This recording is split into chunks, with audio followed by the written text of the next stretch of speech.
The market's losing again after tariff postponement was fake news. And the stock market was going up. And so was this actually intentional? On Monday at 11:12, Brent crude was trading down another 1.17%, sitting at 64.81, while U.S. crude benchmark West Texas WTI was trading at down 1.18% at 61.26.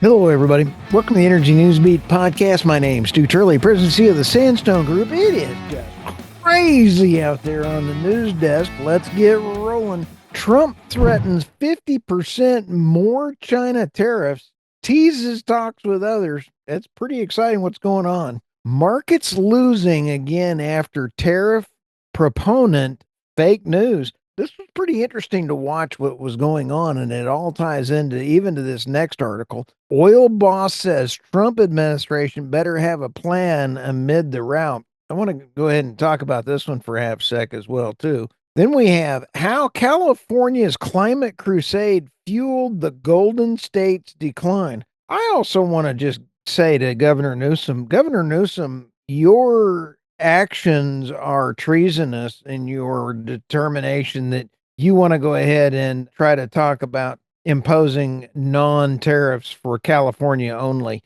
Not so smart. So also, let's go to South Africa needs all the products and transportation fuels that renewables cannot provide. This is from a friend of the podcast, Ronald Stein, good friend of the show, and so lots of great information out there.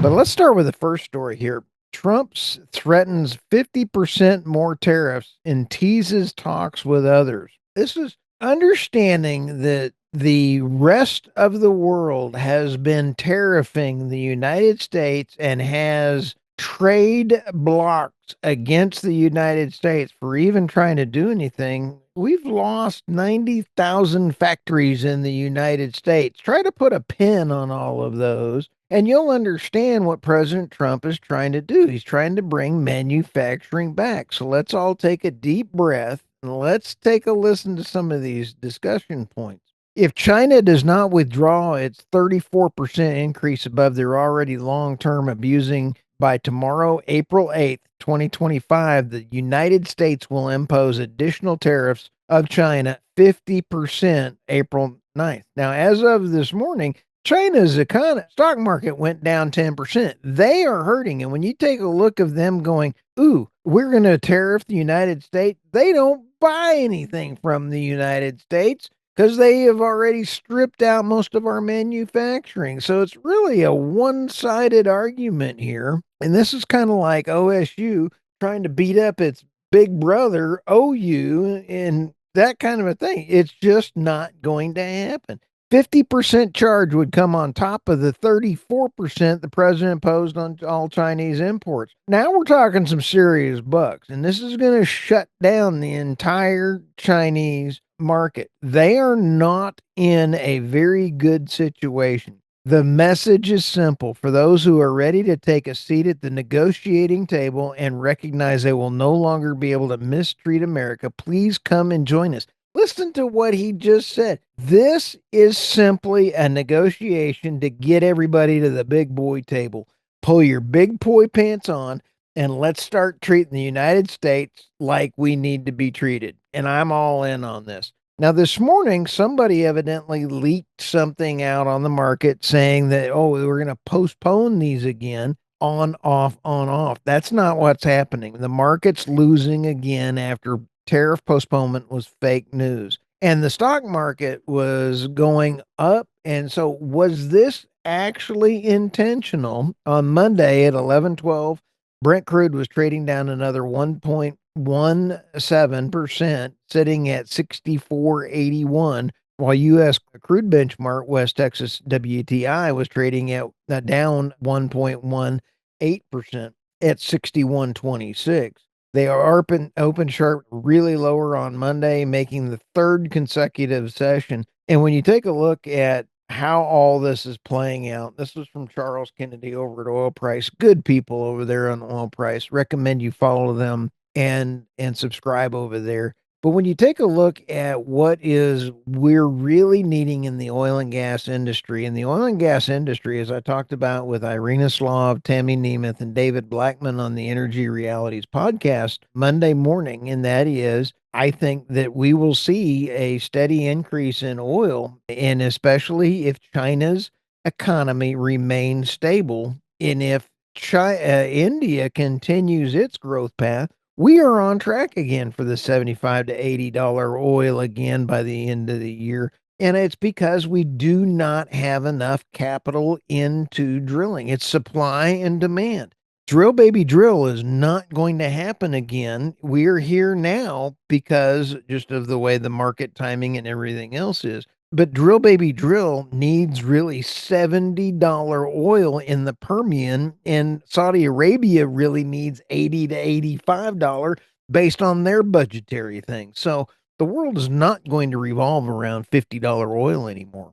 So in fact, I've got a friend that says he won't get off the couch for less than $2,000, which kind of irritates me very much. But, when you sit back and kind of think about it, makes a lot of sense for folks that are out there drilling in the oil and gas field and they cannot give money back to their investors. You can blame the ESG folks for this because the EMP operators are now planning on giving money back to their investors come hell or high water, they're going to do it. And here's another great example of this. Oil Boss says Trump administration better have a plan amid the rout. This is from Keynes Handvoff from Diamondback, which closed last week. Its $42 billion acquisition closely held Double Eagle, and it's the biggest independent oil producer in the Permian. And Vant will take over as CEO's Diamondback's annual meeting this year. And when you sit back and spokesperson for the energy department didn't immediately respond to a request for comment,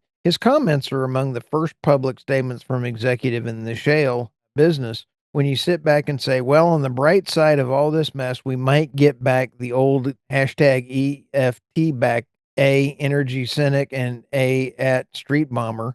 I put this in the article and embedded it in there from his Twitter account. The administration had better have a plan, Secretary Wright. Look forward to hearing about it tomorrow night. If there's anybody on this planet, it is Secretary Wright, Secretary Burgum, and Secretary Lee Zeldin. Those three men can get the job done. So President Trump has the right men at the right job in the right time. So before I get to the last two stories here, let's go ahead and give a shout out to Steve Reese. I'm going to be interviewing Steve this week.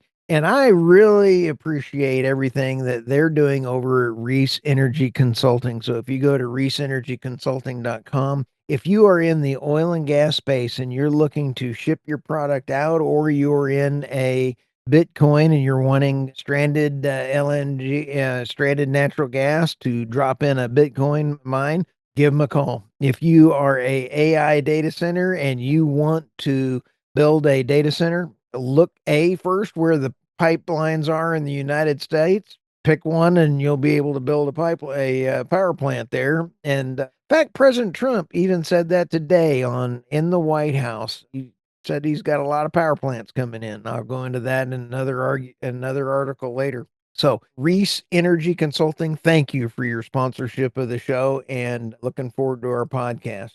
Next story, how California's climate crusade fueled the Golden State's decline. And I kind of teed this up at the beginning of this. This is really treasonous talk when you have a governor of one of the largest states in the United States telling other countries, don't tariff California because we want to set up an independent trade group. Not the best thing and not the smartest thing for you to even think that you're capable of negotiating for the United States. Governor Newsom, you really need to go back to high school. Nearly 1 in 5 Californians, many working, live in poverty using a cost of living adjusted poverty rate. The public policy of Institute of California estimates another 1/5 near poverty, roughly 15 million in total. Governor Newsom, go focus on running your state rather than trying to tell President Trump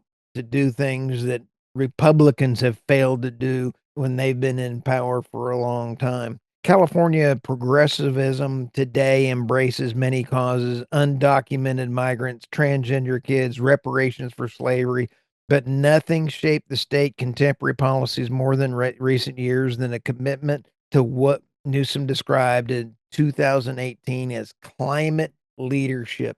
The bad energy policies have been proven time and time again. If you're out there saying you have climate leadership, all you're doing is absolutely putting in bad energy policies, and you're going to deindustrialize your state or your country. And when you deindustrialize your state or your country, more energy poverty happens and more people are harmed. This is absolutely a travesty that we have a governor that puts his state first, and excuse me, his personal wealth before his state citizens.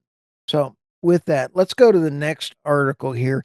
South Africa needs all of the products and transportation fuels that renewables cannot provide. This article is from Ronald Stein, a great friend of the show, and I consider him a friend. He is an author, and I've had him on the podcast 2 or 3 times, and he is absolutely a real, I consider, a national treasure. And when you sit back and take a look, oil and gas are foundational to the global economy, contributing thousands of products, an estimated 6,000 products that underpin modern living standards. And these fossil fuels are driven economic by providing energy and raw materials for industry, transportation, manufacturing, while all their derivatives permeate everyday life. Now, he mentions in this story Chris Wright, and also in executive chairman of the African Energy Chamber, and Chris is the U.S. Secretary of Energy. I have interviewed both of them, and so all three men have been on my podcast more than 2 or 3 times. So each one of them are fantastic energy leaders, and I truly appreciate all of their time. And when you sit back and take a look at this particular group, and I'd love to have all of them on a podcast together, that to me would be just out of the park cool. Today, we have more than 50,000 merchant ships, more than 20,000 commercial aircraft, and more than 50,000 military aircraft that use fuels manufactured from crude oil. The IEA oil market, March 25th, forecast global oil demand reaching 103 million barrels per day, up 1 million from 2024. We have not reached peak oil yet. U.S. Energy Chris Wright affirmed that Africa must be free to harness its vast energy sources without interference. And NJ Inuk, executive chairman, says Secretary's right message is long overdue of recognition that Africa needs investment, not indifference. In fact, NJ takes it one step further. And NJ has said on my podcast, he says, please, let's not have any more handouts. Let's build low cost energy. Let's electrify things. Let us build products and become great trading partners. Secretary Wright, in our case, why don't we export our great technologies of building the power plants and using energy as a service and getting that in there so that we can help build their electrical facilities? And oh, energy as a service, I believe that you have talked to our president about this and possibly taking over the Russian nuclear energy plant as a service. So if we did something like this could transform energy as we know it going forward and having long-term trading partners. I would rather have Africa building products, Africa for Africans first, and then having them trade with the United States for finished products.